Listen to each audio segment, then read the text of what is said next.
2013년도로 기억을 합니다. 그때 우리 학생들 복음 집회에 이렇게 초청해 주셔서 왔고 다시 이렇게 성도님들 주님 안에서 뵐 수 있게 해주셔서 감사를 드립니다. 화면 한번 띄워주실래요? 저희 가족입니다. 나오죠? 네. 둘째가 지난 6월에 침례식을 해서 침례식 기념으로 가족 사진을 찍었는데요. 좀 많죠. 2013년도에 왔을 때는 4밖에 안 됐는데 이번에 와서 5을 한 명 늘어서 이렇게 인사를 드립니다. 초등학교 말씀하신 대로 초등학교에서 교사 일을 하고 있고 기린교회에서 이렇게 주님과 또 특별히 우리 학생들, 청년들 섬길 수 있는 기회를 주셔서 이렇게 섬기고 있습니다. 오늘 성도님들과 같이 교제할 제목은 이제 다음 세대를 위한 준비입니다. 이것은 한국 교회의 이제 화두로 떠오르고 있어서 각 교회들이 여기에 대한 준비를 해 나가고 있는 모습을 보게 됩니다. 이 손안에 작은 묘목이 하나 있습니다. 이 나무가 얼마나 클지는 무엇으로 결정이 혹시 되겠습니까? 이 묘목이 얼마나 성장할지는 무엇으로 결정이 될까요? 저 이 묘목을 어떠한 토양에다가 옮겨 심느냐가 아마 이 나무의 미래를 결정하게 될 것입니다. 다음 세대를 생각하면서 우리 부모님 세대가 해줄 수 있는 일이 무엇일까를 생각해 보면 우리 아이들이 어떠한 영적인 환경에서 어떠한 교회 토양 안에서 자라가게 해줄 것인가가 우리 부모 세대들이 해야 될 하나의 제일 중요한 일이 아닌가 싶습니다. 또 다음 세대를 준비한다라는 것은 초등학교에서 체육대회 마지막 하이라이트죠. 뭡니까? 이어달리기. 혹시 이어달리기 선수로 뛰어보신 분 계십니까? 저도 그게 꿈이었는데 한 번도 뛰어보지를 못했는데 제 아들이 제 꿈을 이루어서 학급 대표로 나가서 이어달리기를 하더라고요. 참 감사했어요. 그런데 제가 뛰지는 못해도 제가 초등학교에 있다 보니까 운동회 때 이 이어달리기를 참 많이 하고 많이 봤습니다. 또 초등학교에 남자 교사가 없다 보니까 이 이어달리기를 주로 진행을 이렇게 많이 또 했습니다. 20여 년 동안의 초등학교 기억 중에서 잊지 못할 한 번의 이어달리기 경기가 있었습니다. 그때 저희가 5학년을 담임하고 있었는데 경기를 진행을 하는데 저희 반 아이가 이렇게 그 달리기 선수를 이렇게 나가고 학년마다 대표가 이렇게 모였어요. 자, 이어달리기를 하는 이유는 이제 천군과 백군으로 이렇게 남자 여자 이렇게 모아서 쭉 합니다. 보통 이어달리기는 달리기 꽂히기 때문에 운동회 하기 한 일주일 전부터 아침마다 연습을 하죠. 특히 1학년 아이들은 역주행을 하기 때문에 아이들한테 제대로 코스를 알려줘야 돼서 1학년, 2학년을 아이들을 위해서라도 연습을 해가지고 이렇게 돌아라라고 하면서 계속 연습을 하고 또 바톤 주고받는 연습을 시켜야 처음 이게 전체 학년이 모여서 하는 거라서 이렇게 연습을 합니다. 그때 늘 청군이 연습을 하는데 늘 이겼어요. 그냥 뭐 이렇게 차이가 뭐 역전하고 하는 게 아니라 그냥 거의 여유 있게 항상 그 달리는 그 간격대로 늘 이겨서 대회가 재미없겠다. 그래서 총연습까지 청군이 계속 이겼습니다.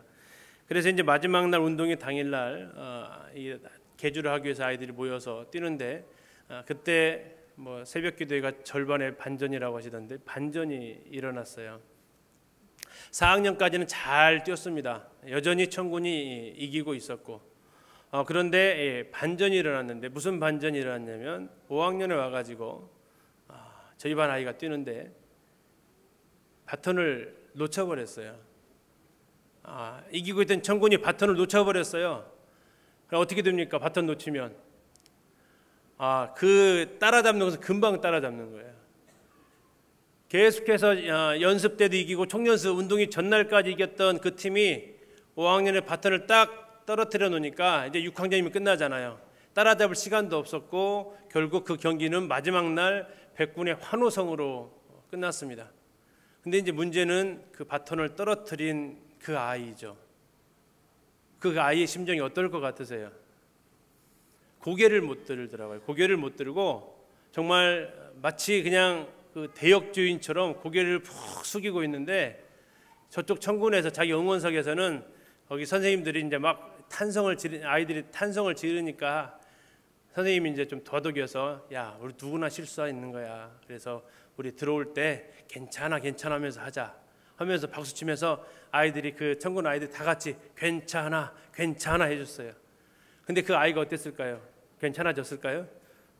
아니요. 그 아이는 더 고개를 못 들고 정말 그 들어가는데, 운동장을 쭉 가로질러 들어가는데 너무나 안쓰러웠던 거예요. 그래서 지금도 잊지를 못하는 장면입니다. 다음 세대를 준비한다라는 것은 어쩌면 우리 아이들에게 우리의 믿음에 달려왔던 이 경주의 바톤을 넘겨주는 것이라고 생각이 되어집니다. 그래서 만약에 이 바톤을 떨어뜨린 일이 벌어지면 그것은 정말 어쩌면 돌이킬 수 없는 상황으로 갈 수 있습니다. 또 한 가지 다음 세대를 위해서 준비한다는 것은 무엇일까 볼 때, 예수님께서 말씀하셨던 누구든지 이 지극히 작은 소자 하나를 실족하게 하면 차라리 연자 맷돌을 메우고 바다에 던지는 것보다 낫다라고 주님이 얘기하셨습니다. 저 연자 맷돌을 영어로 혹시 뭐라고 하는지 아세요? 저 연자 맷돌을 밀스톤이라고 합니다. 밀스톤은 들어보셨죠? 다음 세대 교사들이 만든 문서 기관이 밀스톤입니다. 거기서 큐티집이 나오고 있죠. 교사들이 다음 세대의 어린아이 한 명 한 명의 소중한 영혼들을 생각하면서 그들이 슬직하게 되면 우리가 연자 맷돌을 목에 메고 바다에 던지는 것이 낫다라는 그런 절박함으로 저희들이 이 어린이 사역, 청소년 사역, 청년 사역을 같이 이렇게 해오고 있습니다. 이 지극히 작은 소자가 왜 어린아이 한 명이겠습니까? 어쩌면 여기 계신 모든 한 분 한 분이 거기에 해당이 되실 것입니다. 주님은 한 영혼을 향한 그 열심을 가지고 계시는 것을 보게 됩니다. 사마리아 여인은 한 여인을 만나시기 위해서 유대인들이 피해갔던 그 사마리아 마을로 주님은 들어가시기도 했고요. 주님이라는 그 나인성에 자식을 잃고 울고 있는 그 한 여인을 찾아서 주님은 가시기도 했습니다. 여리고 마을의 모든 사람들로부터 왕따 당하고 있었던 삭개오라는 그 한 인물을 하나님께서 그를 구원하시기 위해서 또 그를 만나주시는, 지나칠 수도 있었던 순간이었지만 주님이 그를 만나주시는, 주님의 그 사역은 한 영혼 한 영혼의 그 가치를 알아보고 돌아보셨던 그 모습을 우리에게 보여주고 있습니다. 인자의 온 것은 잃어버린 자를 찾아 구원을 하셨다는 그 말씀을 우리가 기억하고, 우리에게 잃어버린 영혼들을 주님께서 보내주셔서 그 아이들을 되찾는 일이 어쩌면 다음 세대를 위한 준비가 아닌가 생각합니다. 그래서 우리가 해야 될 것은, 어제 교사들하고 같이 나눴지만 주려 혼미한 내 어린 자녀의 영혼을 위하여 손을 들어서 기도하라라는 그 심정으로 다음 세대를 위해서 우리가 다 같이 손을 들고 기도하면서 우리가 준비해야 될 것을 생각하면서 오늘 말씀을 같이 나누도록 하겠습니다. 지금 두 교회의 모습을 보여드리고 있습니다. 제가 2016년도에 터키와 그리스를 다녀왔습니다. 주님의 은혜 가운데 이렇게 성경에 나와 있는 땅을 밟을 수 있는 기회가 되는데, 우리 정희재님도 아마 2월달에 이스라엘을 다녀오셨다고 들었습니다. 근데 한 곳 더 가실 때가 남았어요. 터키와 그리스도 보내셔야 됩니다. 제가 1월달에 이번에 그 팀을 인솔해서 가는데 우리 형님도 가시면 좋겠다. 또 특별히 가르치는 일에 하시는 분들은 이곳에 가셔서 직접 현장을 보고 느끼시면 그 혜택이 동일하게 성도님들한테 다 가게 돼요. 저희가 터키를 이번에 가면 두 번째 가고, 이번에 터키 그리스를 가는데 그리스를 이번에 세 번째 이제 1월달에 가게 됩니다. 그런데 성경의 땅을 가서 이렇게 보게 되면 정말 그 하나님의 말씀들이 입체적으로 보이는 이런 경험들을 하게 돼요. 그래서 아직 자리가 좀 몇 자리가 남아서 잠시 홍보를 드렸습니다. 혹시 또 같이 가실 수 있는 분들은 연락 주시면 감사하겠습니다. 터키에 갔더니 소아시아에 7교회가 있어요. 요한계시록 2장과 3장에 나와 있는 소아시아 7교회가 있습니다. 그 중에 2교회입니다. 혹시 터키 가보신 분 계세요? 안 계시죠? 네. 이 두 교회가 있는데요. 왼쪽에 있는 두꺼운 기둥이 있는 교회가 있죠. 이 두꺼운 기둥이 있는 교회가 혹시 어디일지 추측이 되세요? 기둥이 나와 있는 계시록의 교회가 있어요. 기둥이라는 단어를 등장하는 본문, 빌라델피아 교회입니다. 빌라델피아 교회. 빌라델피아 교회의 유적이 지금 저렇게 비잔틴 시대의 교회 유적이 이렇게 남아 있습니다. 이 지진이 많았던 지역이라서 기둥을 굉장히 두껍게 만들어서 지진에 내진하는 그런 형태로 이렇게 지어졌던 건물이라고 얘기를 합니다. 그리고 오른쪽에 보면 또 하나의 교회가 있습니다. 그 교회 건물 기둥이 높은 게 건물이 아니고 그 앞에 벽돌로 지어진 굉장히 작은 건물 하나 있어요. 보이시나요? 네, 저 교회는 장례식을 위해서 지어진 건물이었다고 합니다. 자, 그게 힌트예요. 어떤 교회일까요? 살아있으나 죽었다라고 일컬음 받았던 교회가 있습니다. 어디죠? 사대교회입니다.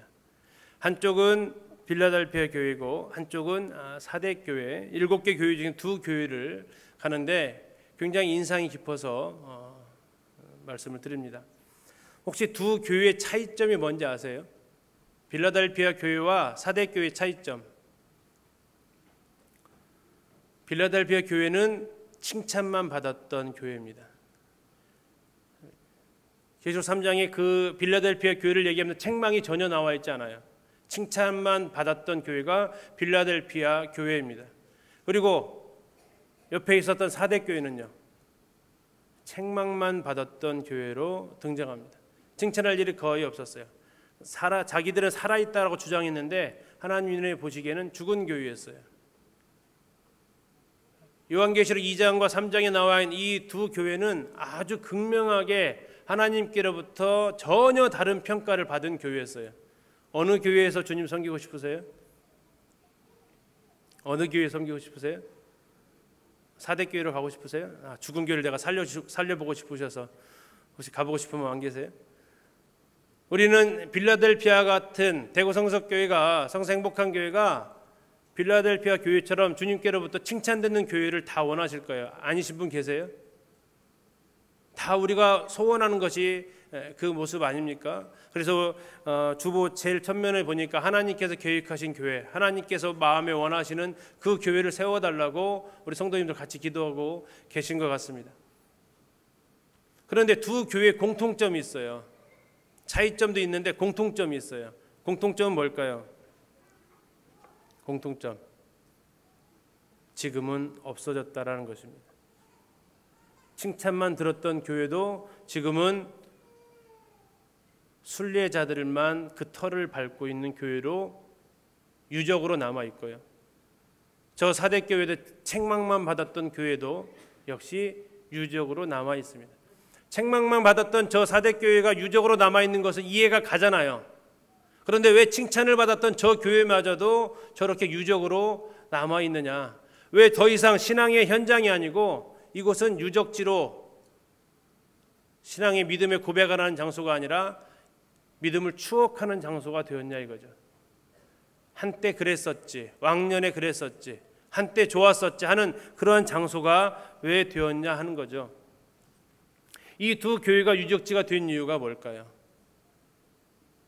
더 이상 사람이 존재하지 않았기 때문일 것입니다. 이 2교회 중에 어느 교회든 마지막으로 이 교회의 문을 닫았던, 이 지역교회 예배당이 문을 닫았던 분들이 계실 거예요. 그것은 우리가 바톤을 주고 싶어도 받을 사람이 없었다라는 것입니다. 오늘 새로운 생명, 2생명이 태어났다는 소식을 광고를 하시던데 정말 기쁜 소식입니다. 이런 소식이 계속 들려져야겠죠. 또 새로운 VIP가 계속해서 교회로 더해져야겠죠. 이런 소식이 끊어지면 아무리 좋은 건물과 성도들의 사랑이 풍부하다 할지라도 이 성서행복한 교회는 시간 문제입니다. 시간 문제. 얼마 더 이상 새로운 생명이 태어나지 않거나 새로운 영혼들이 교회에 더해지지 않는다면 이 교회는 50년 이상 버티기 어려울 거예요. 그러나 계속해서 새로운 생명이 태어나고 새로운 영혼들이 더해지게 된다면 이 칭찬 듣는 아름다운 이 교회, 성서행복한 교회는 계속 주님 오시는 그날까지 신앙의 유적이 아니라 신앙의 현장으로 자리하게 될 것입니다. 그러면 그 열쇠가 어디 있냐 이거죠. 그것은 우리가 다음 세대에서 찾을 수 있습니다. 오늘 본문 말씀 같이 한번 다시 읽겠습니다. 같이 읽어 감사하겠습니다. 시작.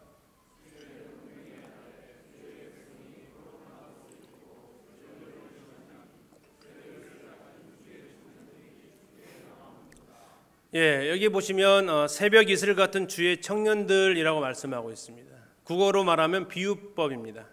비유법 중에서도 직유법입니다. 비유법은 두 대상의 공통점을 표현하는 방법인데요. 새벽 이슬과 주의 청년이 공통점이 있다는 얘기입니다. 닮았다는 얘기예요. 뭐가 닮았을까요? 새벽 이슬 하면 어떠한 생각이 떠오르세요?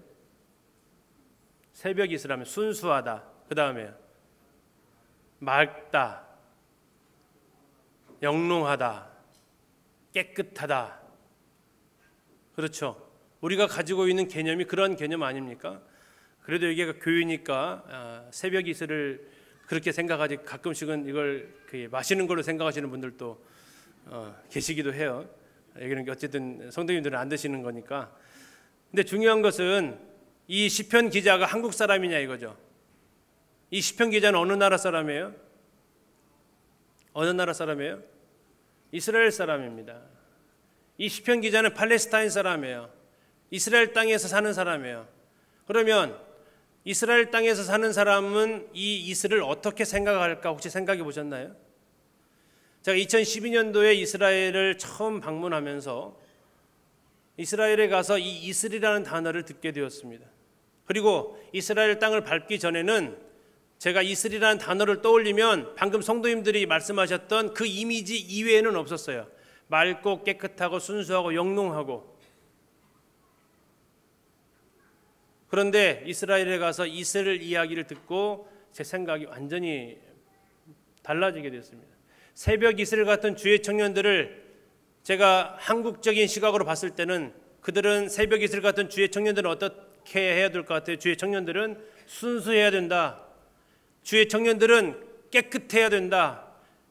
주의 청년들은 맑아야 된다. 이렇게 얘기를 했는데 이스라엘에 가서 이스라엘 사람들에게 있어서 이 시편 기자를 썼던 이스라엘 사람들에게 있어서 그 이슬 이야기를 들었을 때 이스라엘에서는 이슬을 전혀 그렇게 생각하고 있지 않았습니다. 그리고 다시 한국에 돌아와서 하나님 말씀 속에서 이슬을 보게 되었어요. 하나님 말씀 속에서 이슬을 보는데 왜 하나님께서 청년들을 저 새벽 이슬에 비유하셨는지를 알게 됐습니다. 우리 성도님들 이슬이 언제 내리는지 아세요? 이슬 언제 내리는지 아세요? 우리나라 24절기 외에 이슬과 관련된 절기가 2개나 있습니다. 농사 짓는 분들은 굉장히 중요하게 생각하는 것 같아요. 근데 여기 농사 짓는 분들 거의 안 계시니까 이슬이 언제 내리든 크게 지장이 없으시죠. 우리나라 24절기에 백로가 있고 할로가 있습니다. 백로가 언제쯤인지 아세요? 우리는 몇 월 달이나 돼야, 혹시 오늘 아침에 비가 내려서 못 보셨겠다. 요즘 이슬 보셨나요? 우리나라 이슬 언제 내립니까? 봄, 여름, 가을, 겨울에? 이 상황이에요. 별로 관심이 없으시잖아요. 그죠? 이슬에 대해서 별로 관심이 없어요. 그냥 이슬이라는 단어는 들어봤고 그거 생각하면 그냥 맑고 깨끗한 거 이외에는 떠오르는 게 사실 없었어요. 저도. 자, 그러면 새벽 이슬 같은 주의 청년들을 주님이 말씀하시는데, 주님의 권능의 날에 많은 백성들이 나오는 모습을 청년들의 새벽 이슬 같은 주의 청년으로 묘사하고 있는 그 말씀의 의미는 뭘까를 생각을 해보게 되었습니다. 자, 이슬이 나와 있는 본문이 여러 개 있는데 세 군데만 좀 찾아봐서 성경에서 말하고 있는 이슬은 어떤 의미일지를 말씀드리려고 합니다. 같이 한번 읽으시겠습니다. 시작. 요셉에 대하여는 일렀으되 원하건대 그 땅이 여호와께 복을 받아 하늘의 보물인 이슬과 땅 아래에 저장한 물과. 자, 신명기는 모세가 축복한 내용입니다. 모세가 요셉에 대해서 축복을 하는데 뭐라고 축복하느냐면 그 땅이 여호와께 복을 받을 것이다 라고 얘기를 해요. 굉장히 좋은 내용이죠. 여호와께 복을 받는데요. 받고 싶으시죠? 관심이 없으세요? 네. 여호와께서 복을 주시는데 받고 싶으세요? 예, 받고 싶어요. 근데 잔뜩 기대를 했어요. 하나님 나한테 복을 주시니까 초등학교 교장 선생님이 상을 주면 어느 정도의 선물을 줄까요? 자, 초등학교 교장 선생님이 주시는 상하고 대학교 총장이 주는 상하고 상품이 같을까요? 다를까요? 대학교 총장이 주는 상하고 교육감이 주는 상은요? 교육감이 주는 상하고 교육부 장관이 주는 상은요? 장관이 주는 상하고 대통령이 주는 상은요? 상품이 어떨 것 같으세요? 올라갈수록 가치가 있겠죠. 근데 누가 지금 복을 주신다고요? 하나님이 복을 주신다고요. 얼마나 기대가 돼요. 그죠? 근데 하나님 복을 주시는데 뭘로 복을 주셨나 보세요. 이슬로 복을 주셨대요. 와! 에게 어느 것이에요? 솔직하세요. 와! 에게 이거예요. 에게잖아요. 아니, 하나님이 주시는 복인데 이슬, 하나님이 주시는 복이 겨우 이슬. 아멘이 드세요? 아멘이 안 되잖아요, 솔직하게. 왜? 한국적인 개념으로는 이슬이 언제 내리는지도 모르고 이슬이 안 내린다고 혹시 고민해 본 적 있으세요? 왜 나는 이슬이 없을까라고 안타까워해 보신 적 있으시냐고요? 없잖아요, 우리는요. 그러나 저 팔레스타인 땅, 저 가나안 땅에 사는 사람들에게 이슬은 어떠한 의미냐 이거죠. 이슬은 어떠한 의미입니까? 하늘에 뭐라고 표현하고 있어요? 보물이래요. 자, 이제 9월 달이 되면 이제 풀잎에 이슬이 맺히는 시기가 돌아옵니다. 백루가 9월 달에 있거든요. 9월, 10월에 가을에 이슬이 맺힐 거예요. 이제 아침에 산책을 하시면서 이슬을 딱 바라보시면 뭐라고 표현하셔야 돼요? 와, 하늘에 보물이 열렸다. 그 소리가 혹시 나올까요? 우리는 안 나와요. 아이씨, 옷만 젖었잖아 이러실 거예요. 왜요? 우리에게 있어서 이슬은 그런 의미로 다가오지 않아요. 그러면서 이스라엘 땅에서는 이슬은 하늘의 보물이라고요. 모세가 지금 요셉 지파 놀리려고 하는 겁니까? 아니에요. 정말 팔레스타인 땅은 이슬이 하늘의 보물이에요. 왜 그럴까요? 이것은 기후의 문제가 있어서 그래요. 우리나라는 잘 아시는 대로 봄, 여름, 가을, 겨울 4계절이 있습니다. 근데 이스라엘은 2계절밖에 없어요. 건기와 우기. 6개월간은 비가 자주 내리고 6개월간은 비가 거의 안 내립니다. 자, 그러면 이슬은 비가 내리는 그 우기에 올까요? 비가 안 내리는 건기에 올까요? 그렇죠. 건기에 내립니다. 건기에 내리는 것이 이슬이에요. 우기 시절에는 비가 내리기 때문에 이스라엘 백성들에게 있어서 삶을 영위해 갈 수 있어요. 그 목초지에 풀들이 막 돋아나고 양들을 데리고 가면 풀을 뜯겨서 그것으로 얼마든지 생활할 수 있어요. 6개월간은 살아가는 데서 큰 어려움이 없어요. 그들에게 있어서. 근데 문제는 근 6개월가량 비가 오지 않을 때 그들에게 있어서 생계대책 목양을 하고 농사를 짓는 그들에게 있어서 이슬은 굉장히 소중한 거란 얘기죠. 만약 이슬이 내리지 않으면 어떻게 되느냐. 이스라엘 백성들이 농사를 짓고 이제 보리나 밀 농사를 짓습니다. 그러면 추수를 하고 나서 밑둥이 남죠. 어른들 농사 지을 때 경험하셨잖아요. 베고 나면 밑둥이 남잖아요. 지금처럼 이렇게 바짝 베는 것도 아니고 이렇게 곡식 그 머리를 훑거든요. 그러고 나면 이것이 이제 추수가 끝나면 이제 건기로 들어가는데 그때 양들이 이제 목동들이 풀이 없으니까 그 마른 그 지푸라기 같은 것을 먹일 수밖에 없어요. 그리고 들에 있는 그 정말 이제 비가 오지 않으니까 말라버린 그 풀들을 남아있는 그 풀들을 먹일 수밖에 없어요. 그런데 문제는 이 양들을 그냥 그 풀을 먹이면 어떻게 될까요? 제가 혹시 성도님들한테 선물을 드린다고 특정 제품을 얘기해서 좀 죄송하는데 만만한 게 에이스 크래커더라고요. 에이스 크래커 아시죠? 네, 에이스 크래커를 3봉지를 선물로 드리고 지금 드십시오 그랬어요. 대신 물 없이 드십시오. 선물일까요? 벌칙일까요? 그건 벌칙이에요. 그걸 반가워가지고 아이고 감사합니다는 분 없어요.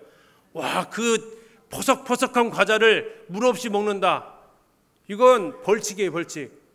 양들을 데리고 가서 양들아 여기 먹을 거 있다 먹어라. 그런데 그 풀들이 바싹 말라 있으면요, 그 안에 들어가서 찔리고요, 토박토박한 거 먹을 수가 없어요. 근데 놀라운 것은 간밤에 이슬이 내려 있어요. 그래서 그 풀들이 그 이스라엘에 있는 그 수분을 머금고 있어요. 그래서 데리고 나가면 그 풀을 뜯겨도 양들이 힘들지 않아요. 만약에 안 내렸으면요, 간밤에 이슬이 내리지 않았으면요, 그 양들은 그날 하루 굉장히 어려워지는 거예요. 농사철에 과일들은요, 비가 오지 않는 그 시절에 물론 가뭄이 들어야 과일이 맛있잖아요. 좀 비가 안 와야, 추수철에 비가 안 와야 과일이 맛있잖아요. 그죠? 근데 그때 익을 때만 비가 안 오면 괜찮은데 6개월간 비가 안 오면요, 과일이 어떻게 생겼을 것 같아요? 이런 과일이 아니라 활짝 오그라들겠죠. 그래가지고 말라 비틀어지는 과일이 되는 거예요. 그런데 이슬이 내리면서 그 부족한 수분을 채워주는 거예요. 그래서 그 과일들이 맛을 내는 거예요. 이스라엘에 가서 과일 먹어보면 되게 맛있어요. 이스라엘의 감은 대한민국 감 이상으로 맛있어요. 먹어본 저는 침이 도는데 과일이 맛있어요. 그게 무슨 도움이냐면 이슬의 도움이라고요. 왜 하나님께서 팔레스타인 가나안 땅으로 들어가는 이스라엘을 향해서 말씀하시기를 이슬은 하늘의 보물이다라고 말씀하셨는가? 왜요? 그거 없으면 이 이스라엘 백성들은 생명을 이어갈 힘이 없어요. 하나님께서 주시는 것은 바로 그 건기를 이겨낼 수 있는 이슬. 그래서 그걸 가리켜서 하늘의 보물이다, 그걸 가리켜서 여호와께 복을 받았다라고 하는 것입니다. 근데 그 새벽 이슬이 누구라고요? 주의 청년들이라고요. 지금 보니까 우리 청년들, 학생들이 이쪽으로 다 몰려 앉아 있어요. 그죠? 우리 부모님들 옆에는 청년들이 별로 안 보여요. 우리 부모님들, 우리 청년들, 학생들 한번 봐주실래요? 뭘로 보이세요? 이슬로 보이시면 안 되고 하늘의 보물로 보이셔야 돼요. 자, 손을 펼쳐서 축복하겠습니다. 너희들은 하늘의 보물이야. 너희들은 하나님 우리에게 주신 복덩어리야. 정말 그 마음에 오셔야 돼요. 왜 그러냐고요? 앞으로 한국 교회는 더 어려워질 거예요. 더 좋아질 일이 없어요. 이 어려운 시기를 이겨낼 수 있는 게 누구라고요? 우리 지금 앉아있는 저 학생들, 청년들이에요. 여러분들이 새벽 이슬이에요. 건기를 이겨낼 수 있는 생명력이에요. 맑고 깨끗하고 순수한, 그것은 어쩌면 이스라엘에게 있어서는 배부른 소리예요. 이 어려운 시기를 이겨내갈 수 있는 생명력이 여러분이에요. 여러분들이 이 세상에서 사라지게 되면 이러한 결과를 가져오게 돼요. 같이 한번 읽으시겠습니다. 시작.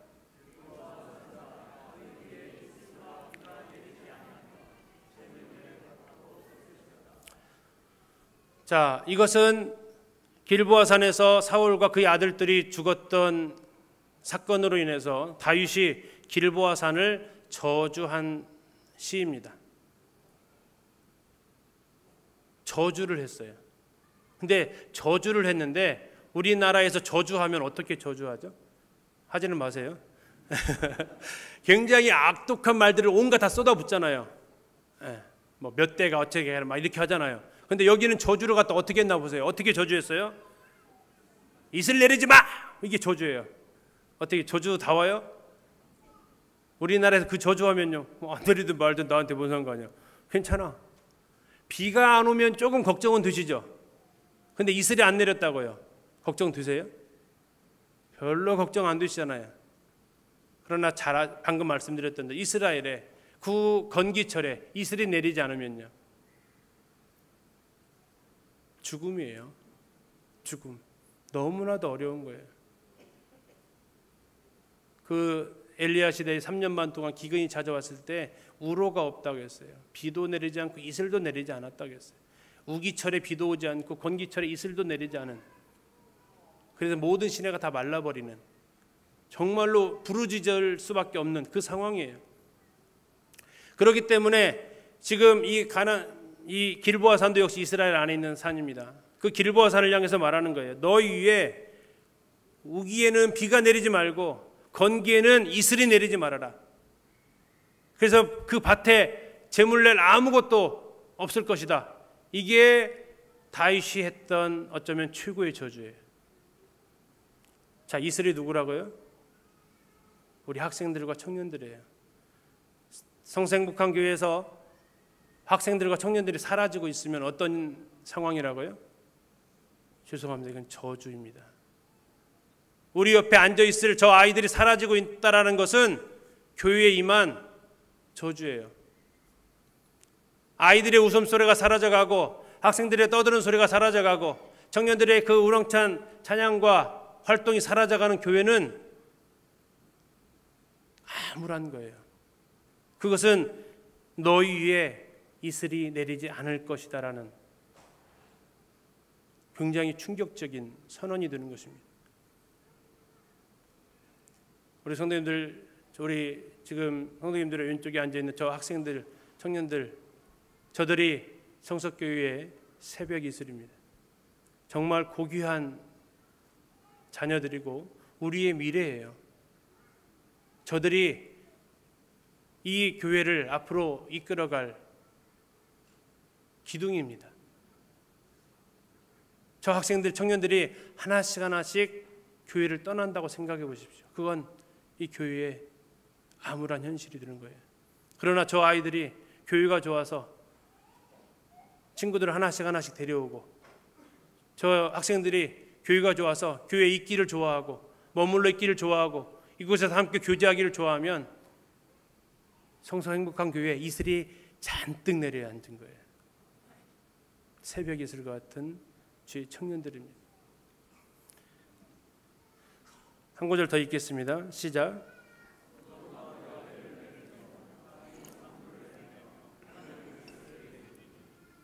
이것은 스가랴를 통해서 이제 이스라엘의 회복된 모습을 말해주는 표현입니다.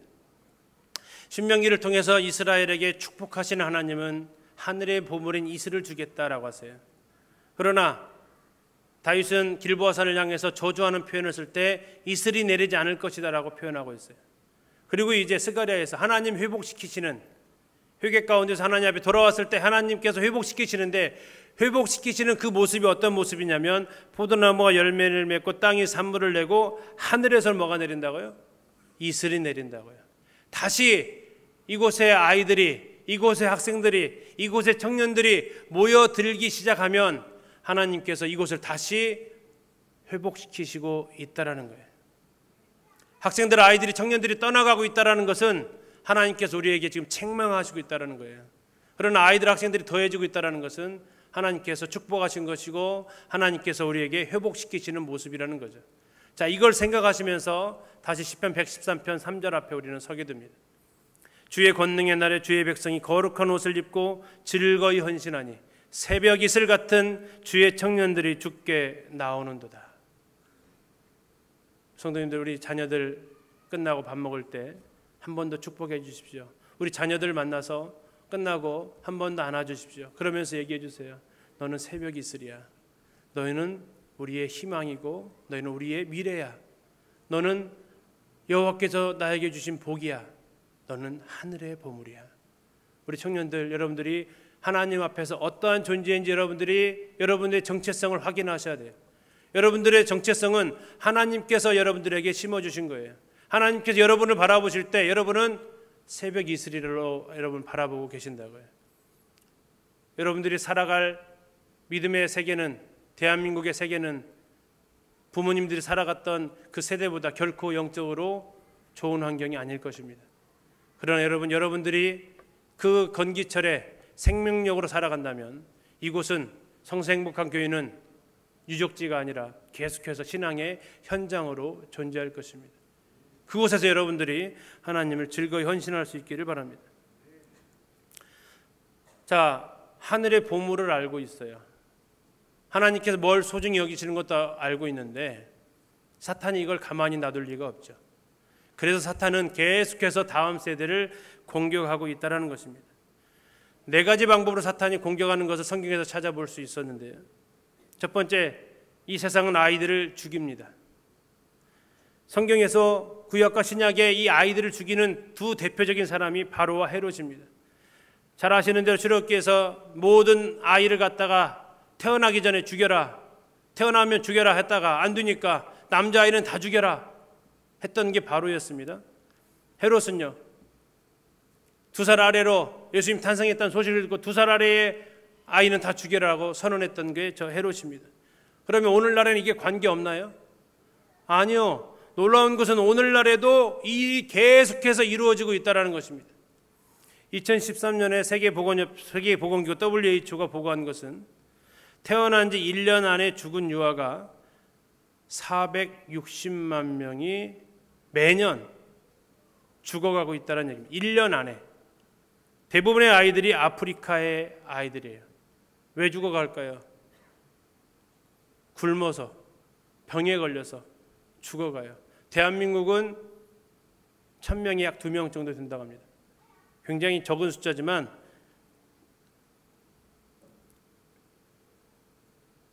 이 상황은 오늘날에도 계속해서 반복되어지고 있다는 거예요. 아프리카의 평균 수명이 50대예요. 우리나라는 70, 80입니다. 아프리카의 평균 수명이 50대인 이유가 뭘까요? 유아 사망률이 높기 때문에 그래요. 어렸을 때 죽는 아이들이 높기 때문에 그래요. 이건 이제 더 나아가서 우리 한국의 현실로도 직결되는데요. 2017년 대한민국 산부인과 의사회가 추정을 했습니다. 하루에 낙태를 몇 건 한다고요? 3천여 건 한다는 거예요. 그러면 몇 명의 아이가 하루에 사라지는 겁니까? 3천 명의 아이가 사라져가고 있다는 얘기예요. 이 1년으로 계산해 보세요. 어마어마한 아이들이 빛을 보지 못한 채 사라져가고 있습니다. 그런데 놀라운 것은 90% 이상이 합법적이지 않은 관계에서 맺은 그 임신으로 인한 낙태라는 거예요. 이 세상은 계속해서 사탄이 어린 생명들을 앗아가고 있는 그것에 쓰여지고 있고, 안타까운 것은 오늘날 이러한 일들을 계속해서 한국은 더 부르짖고 있는 현실이라는 거죠. 두 번째, 아이들을 세상에 나오지 못하게 하고 있습니다. 아예 나오지 못하게 하는 저출산 국가가 되었습니다. 우리나라는 작년에 출산율이 1.05명이었습니다. 1.05명. 두 사람이 결혼해서 한 명의 자녀를 낳는다. 이것은 OECD 국가 최하위고 222국가 중에서 215등인 가계입니다. 굉장히 심각한 가운데 있는데, 이슬람은 그러나 산하 제한을 하지 않습니다. 그래서 놀라운 것은 이슬람이 한국을 아시아의 타켓으로 삼았습니다. 선교 타켓. 그래서 계속해서 이슬람 사람들이 한국으로 들어오고 있는데, 그 이유가 바로 우리 젊은이들의 현실이죠. 딩크족 들어보셨습니까? 딩크족. 영어로 DINK인데 더블 인컴 노 키즈에서 수입은 2배, 다시 말하면 맞벌이를 한다는 얘기입니다. 그러나 아이는 갖지 않겠다. 두 사람이 그냥 행복하게 살겠다라는 딩크족이 늘어나고 있습니다. 이제 딩크족이 아니라 아예 결혼을 안 하는, 그래서 결혼 안 하는 사람은 미혼이라고 하는데, 요즘 미혼이 아니라 뭐라고 한다고요? 비혼이래요. 비혼. 들어보셨어요? 비혼? 미혼은 아직 결혼하지 않은 상태지만 비혼은 안 하겠다는 겁니다. 대신 동거까지는 할 수 있지만 결혼 관계로 들어가기는 싫다는 얘기예요. 쾌락은 즐길 수 있지만 책임까지는 거부하겠다라는 이런 풍토가 늘어나고 있어요. 그러면서 출산율은 계속해서 대한민국 현실에서 줄어들고 있다는 거죠. 세 번째, 어쩌면 교회 안에서 제일 심각한 것은 이 상황일 것입니다. 1번과 2번은 어쩌면 우리에게는 그다지 큰 문제는 아닐 거예요. 그죠? 이런 분들이 그렇게 거의 안 계시는 것 같아요. 근데 우리에게 있어서 문제는 바로 3번 같습니다. 다음 세대를 단절시키는 방법을 사탄은 계속해서 사용하고 있는데, 출애굽기에서 모세가 출애굽을 할 때 바로한테 백성들을 다 데리고 나가겠다고 얘기합니다. 그때 바로가 여러 가지 제안을 하죠. 짐승은 놓고 가라, 너무 멀리 가지 마라 하면서 이 10장에 가면 이런 제안합니다. 가서 예배 드려라. 단 누구는 놓고 가라? 너희 자녀들은 놓고 가라. 너희 자녀들은 놓고 너희 부모들만 가서 예배 드려라 라고 얘기합니다. 모세가 이걸 어떻게 합니까? 예스 합니까? 노 합니까? 단호하게 노를 합니다. 그런데 놀라운 것은 오늘날 한국 교회는 이 바로의 제안에 노하지 않습니다. 어떻게 합니까? 예스 하고 있습니다. 예스.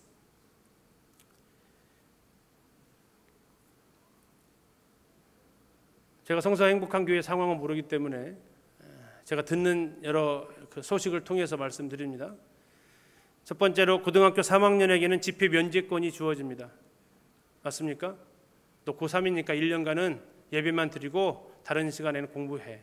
그래도 아무 말 할 수 없는 그런 분위기. 수요일 날 주중에 아이들이 교회에 나옵니까? 어떤 형제님이 하는 교회, 두 교회를 방문했는데 수요일 날 미혼을 아예 발견할 수 없었다. 뭐 주일학교 중고등부 차원이 아니라 청년까지도 주중에는 나오고 있지 않았다. 이게 없는 건지 있어도 안 나오는 건지 모르겠다 하는 이야기를 하신 적을 들었습니다. 주중 집회의 아이들이 안 보여요. 어디가 있을까요? 학교에서 자습을 하고 있거나 또는 학원에서 공부를 하고 있겠죠. 때로는 집에 있어요. 그리고 엄마 교회 갔다 올게, 집에 잘 보고 있어 하고 오시는 거죠. 그래, 한번 더 생각해 봐야 됩니다. 이게 사탄의 작전이 아니겠는가 하는, 바로가 제안한 겁니다. 너희 자녀는 두고 너희만 가서 해. 부모님들은 신앙생활하고 아이들은 자신의 생활을 하고, 그 시간이 지나면 어떻게 할까요? 그 아이들이 청년이 되어지고 수요일날 나올까요? 아니요. 저희 교회가 감사한 것 중에 하나는 주중에 우리 학생들이 보이고 있다는 것이 너무 감사해요. 주중에 아이들의 모습이 보인다는 것이 너무 감사해요. 우리 아이들의 신앙이 부모님들의 신앙보다 좋으면 명문가가 될 겁니다. 그러나 우리 아이들의 신앙이 부모님들의 신앙보다 더 안 좋으면 뭐가 된다고요? 차마 입에 꺼내기 싫은 단어가 돼요. 한번 생각해 보시죠. 내 아이의 모습을 한번 보세요. 우리 성생복한 교회의 청년들, 학생들의 모습을 보세요. 보시면서 쟤네들 도대체 왜 저래? 이런 생각을 더 많이 하시는지, 와, 쟤네들 정말 대단해. 나는 생각도 못했던 일을 하고 있네. 그런 생각을 더 많이 드시는지, 믿음이나 지켜나갈까? 그런 생각이 드시는지, 와, 전도도 하고 열심히 하네. 그런 생각을 들게 하시는지. 이것은 우리가 하나님 앞에서 심각하게 생각을 해봐야 될 겁니다. 어느 교회에서 있었던 일입니다. 기말 시험이 되어 있는데 학원에서 특강이 주어진대요. 다음 주부터 대부분 기말고사 보죠. 기말고사 보는데 지금 이렇게 앉아 계셔서 제 마음이 편합니다. 기말 시험을 보는데 그 아이가 엄마한테 이야기를 했어요. 엄마가 자매님이세요. 엄마, 학원에서 나 주일에 10시부터 특강한대. 나 어떻게 해? 기말고사 대비 특별 특강이래. 어떻게 해야 돼? 자, 이 엄마가 뭐라고 했을까요? 이 신앙을 가진 엄마가, 여러분 모임의 이야기입니다. 다른 교파 얘기가 아니고. 엄마가 뭐라고 했을까요? 놀라운 얘기를 하셨습니다. 그걸 왜 나한테 묻냐? 네가 알아서 해야지. 네가 알아서 해야지 왜 나한테 묻냐라고 했어요. 자, 아이는 어떻게 했을까요? 우리 학생들 그 얘기 들었으면 여러분 어떻게 하실래요? 학원 갈까요? 교회 갈까요? 그 아이는 학원에 갔어요. 근데 그 아이가 왜 학원에 갔을까요? 아이는 엄마의 말씀에 행간의 뜻을 읽었어요. 엄마가 만약에 교회를 가야 된다고 했으면 엄마가 어떻게 말했을까요? 뭔 소리야, 교회 가야지. 이렇게 했을 거라고 그런 아이는 인식을 했어요. 그런데 지금 엄마가 뭐라고 얘기했어요? 네가 알아서 해. 괜히 입장 곤란하게 왜 나한테 물어 지금. 아, 엄마가 학원 가도 뭐라고 안 하겠구나 하고 그 아이는 그렇게 선택을 했다라는 거예요. 실제로 2015년도에 조사를 하나를 했습니다. 학원 시간과 교회 예배 시간이 겹칠 때 자녀가 교회를 빠질 수 있다 없다 설문조사를 했어요. 우리 성생복한 교회에서 이게 나오면 어떻게 나올지 모르겠습니다. 있다 없다. 근데 놀라운 것은 전체 49%는 있다, 51%는 아니다, 2% 차이로 아니다가 이겼어요. 그래도 교회 가야지 한다는 얘기예요. 근데 놀라운 것은 뭐냐면 중직자는 61%가 아이고 학원 가야지. 그런데 그보다 못한 서리 집사는 36%만 학원 가야지. 더 문제예요, 중직자들이 지금. 우리 아이들의 사탄은 정책을 쓰는 거예요. 부모들과 분리시켜요. 자꾸 부모의 신앙이 이어달리게 할 때 바톤 터치를 못하게 자꾸 분리시킨다고요. 같은 트랙을 뛰어야 바톤을 이어줄 거 아닙니까? 근데 문제는 서로 다른 트랙을 뛰고 있다고요. 다른 트랙을 뛰고 있으니 바톤 터치를 해줄 수가 없잖아요. 가정뿐만 아니라 사탄은 계속해서 세상의 문화를 통해서도 공격을 하고 있습니다. 공산국가, 자본주의 사회, 가정, 교회 할 거 없습니다. 계속해서 다음 세대를 공격하고 있어요. 우리 아이들은 사탄의 먹이의 대상이 되고 있다고요. 이것을 교회가 지켜주지 않으면, 이것을 온 성도님들이, 부모님들이 함께 지켜주지 않으면 이것은 굉장히 어려워지는 현실이 되고 맙니다. 한 인터넷 한 가지만 더 말씀드리고 마치겠습니다. 설문조사를 한 것이 한 건이 있습니다. 교회학교 위기 진단을 위한 설문조사를 했는데 교회학교 학생 수 감소율이 심각해지는데, 죄송합니다, 누구의 책임이 가장 크다고요? 부모의 책임이 가장 크다라는 설문 결과가 나왔습니다. 자, 교회학교 위기 인식을 했는데 교회학교 위기냐? 매우 동의한다 해가지고 80%가 동의를 하고 있습니다. 자, 교회학교가 위기일까요? 한국 교회가 위기일까요? 성석교회가 위기인 것 같아요? 교회학교가 위기인 것 같아요? 2015년도에 서울 수도권 지역 교회들은 한국 교회가 더 위기다라고 대답을 하고 있습니다. 가장 위기인 교회학교 부서가 어디냐 했을 때 중고등부를 꼽았고 2등이 청년대학부입니다. 얘가 70%로 가장 높은 위기에 있다라고 인식하고 있습니다. 그러면 교회학교 위기의 요인이 뭐냐? 1등이 부모 요인이십니다. 자, 일관왕 하셨습니다. 일관왕. 두 번째, 교회학교 세부적인 위기 요인은 뭐냐? 가정에서 신앙교육 안 시키고 있다. 이관왕입니다. 2위, 3위까지 부모의 책임을 얘기하고 있습니다. 세 번째, 교육 위기의 책임이 어디 있느냐? 다시 부모가 1위를 차지했습니다. 그리고 2위가 담임 목회자로 이 책임을 인식하고 있었습니다. 해결 방안은 뭐냐? 다시 부모에게 기독교적인 자녀 교육관을 가르쳐야 된다라고 이야기를 하고 있습니다. 마지막, 그러면 어떻게 이 위기를 극복할 수 있느냐? 다시 부모를 얘기합니다. 부모를 신앙의 교사로 세워야 한다. 다음 세대에 대한 책임을 누가 제일 먼저 져야 된다고요? 이건 교단에서도 얘기하는 거지만 부모들이 그 책임을 가지고 있다는 거예요. 그런데 성경에서는 뭐라고 말하고 있을까요? 성경은 누가 책임을 져야 된다고 얘기하고 있을까요? 신명기에서 말씀합니다. 오늘 내가 너에게 명하는 이 말씀을 너는 마음에 새기고 내 자녀에게 부지런히 가르치며 집에 앉았을 때든지 길을 갈 때든지 누워있을 때든지 일어날 때든지 이 말씀을 강론하라. 누구한테 하신 말씀이에요? 자녀라는 단어가 나오니까 부모죠. 만약에 내 학생에게 했으면 교사일 거예요. 그러나 하나님은 명백하게 책임을 부모에게 두고 있다라는 겁니다. 가정에서 신앙교육이 되지 않으면 교회에서 아무리 소리 높여서 여러 가지 말씀으로 프로그램으로 한다고 해도 이것은 되어지지 않는다라는 말씀입니다. 저는 교회학교를 어느덧 30년 했습니다.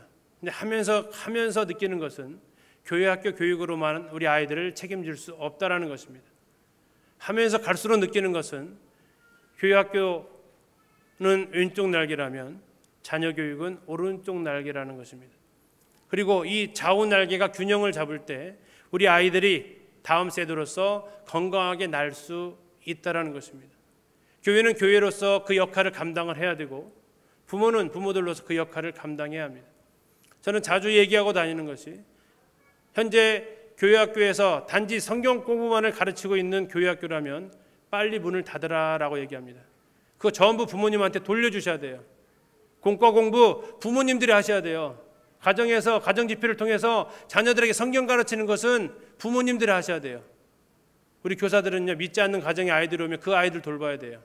그리고 가정에서 할 수 없는 아이들이 함께 모여서 할 수 있는 그 활동들을 기획하고 아이들이 함께 어울려서 할 수 있는 그 일들을 하는 거지, 지금처럼 공과 가르치고 성경 본문 가지고 가르치고 하는 것은 부모님들이 다 하셔야 될 일이에요. 왜 그걸 교회로 떠넘기십니까? 이거 하나님의 말씀을 정면으로 위배하는 거예요. 하나님은 분명히 말씀하시기를 내 자녀에게 부지런히 가르치라고 하셨던 거예요. 내 자녀에게. 이건 책임을 회피할 수 없습니다. 교회 탓으로 돌리지 마십시오. 부모 탓입니다. 저도 5 아이를 키우는 부모이기에 그 책임을 통감하고 있습니다. 교회가 할 일이 분명히 있습니다. 그건 해 나갈 것입니다. 그러나 부모님들 하실 일은 있어요. 제가 인터넷 보니까 5월 달에 송기 선생님 초청해서 자녀교육 말씀도 들으셨더라고요. 들으신 거 한 가지라도 실행하고 계십니까?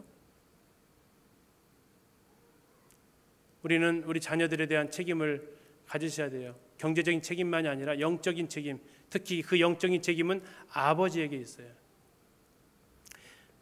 가르치기 위해서 2번째 줄에 파란색 글씨 뭐라고 말하고 있습니까? 너는 마음에 새겨라. 누가 먼저 새겨야 돼요? 가르치는 사람이 먼저 알아야 돼요. 부모님이 먼저 하나님 말씀에 깨어 있으셔야 돼요. 그래야 아이들한테 가르칠 수 있어요. 교회 선생님한테 물어봐. 이거 아니고 내가 가르치셔야 돼요. 그럴 때 자녀 교육을 가정에서부터 시작을 하셔야 다음 세대를 준비해 가실 수 있습니다. 오후 시간에는 그 자녀 교육 측면에서 제가 현직 교사로 또 주일학교를 하면서 느꼈던 이런 부분들을 좀 더 말씀드리도록 하겠습니다. 좀 늦어서 죄송합니다.